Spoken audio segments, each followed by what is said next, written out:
my name is Mary Napper White.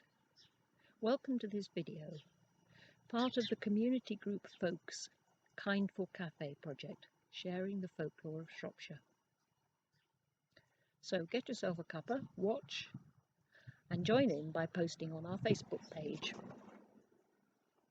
The folklorist Charlotte Byrne, in her seminal book Shropshire Folklore, first published in 1883, wrote, "The magic virtue of everything connected with the month of May is well known.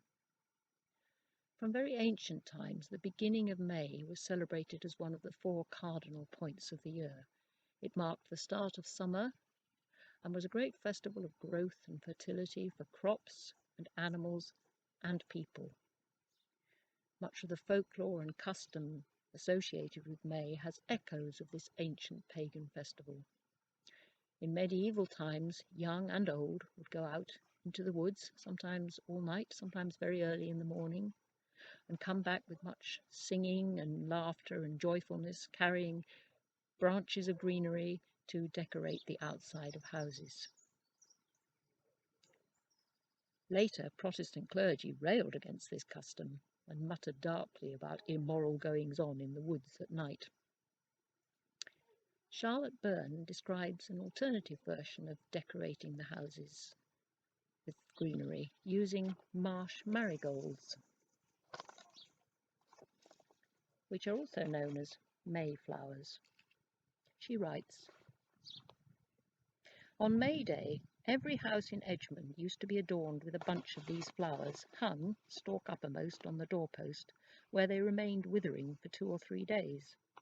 And this custom was also seen at Shrewsbury in 1878. The magical nature of the whole month of May is emphasised by the use of butter churned in May to heal burns, and of May dew for the complexion and for strengthening joints and muscles. There must be many people who remember a version of the rhyme I learned many years ago. The fair maid who, the 1st of May, goes to the fields at break of day, and washes in dew from the hawthorn tree, will ever after handsome be." Hawthorn is also called May, and blooms in May, and has always been regarded as a very magical tree, with qualities both good and bad. Some places, such as Grinshill and Wem, had permanent maypoles until well into the 19th century, and others had a designated maypole field which they guarded jealously, and the inhabitants of Ashford Carbonell actually went to court to protect theirs in 1875. Maypole customs tended to be improved by moralising Victorians, some of whom, it must be said, invented rather than reviving so-called folk customs. These then tended to be taken over by children, who were still constructing maypoles in parts of Shrewsbury in the 1960s. May wakes, or watches, or holidays, were held on the Wrekin on Sundays in May. They included a battle for the summit of the hill between colliers and countrymen. Landowners and magistrates put a stop to this practice in the middle of the 19th century, citing drunkenness and lawlessness. But Charlotte Byrne records, "Great numbers of holiday makers ascend the Wrekin on Wrekin May Sunday, even now." May fairs were held at many places in Shropshire, and in some of those the Fun Fair still visits, all that remains of a once much larger, more important community event. When farm labourers and domestic servants were hired, produce was sold, and no doubt much food and drink consumed. The 29th of May is Oak Apple Day.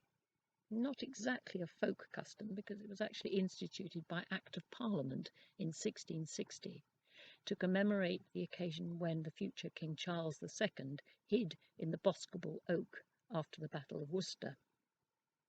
In Shropshire it was also called Oak Balling or Nettling Day, the latter because if you were not wearing your sprig of oak leaves or oak apples and particularly if you were a child with bare legs, you were liable to be attacked with stinging nettles. Horse harness and even steam engines are recorded as wearing their bunches of oak leaves. At Thomas Adams Grammar School in Wem, the headmaster's chair was decorated with greenery until the 1970s. And there must be many people who remember celebrating Oak Apple Day, and perhaps still do, and we'd love to hear from you. The Arbour tree at Aston-on-Clun always used to be decorated on May the 29th, although more recently that event tended to just happen at the late May bank holiday. This custom probably originated only in the 18th century and marked the wedding of a local landowner. But it is an interesting example of a festival that has grown rather than shrunk over the years. Although sadly, I suppose it won't be happening in 2020. Ascension Day is an important Christian festival that sometimes falls in May, not always, because its date depends on the variable date of Easter. It was often the occasion for well dressing.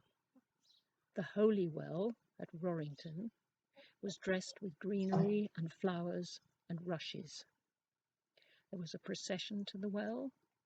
The waters were drunk, mixed with sugar, and pins were thrown in to protect against witchcraft and ill intent, and to safeguard the supply of what was perhaps the only good water supply for the community.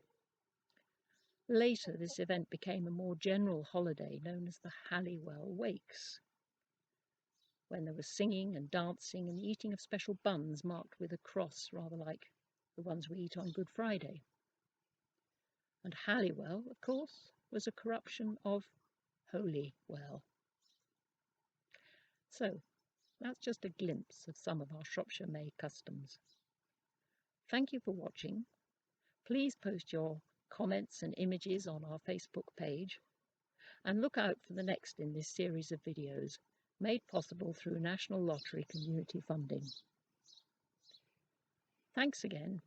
See you soon. Goodbye.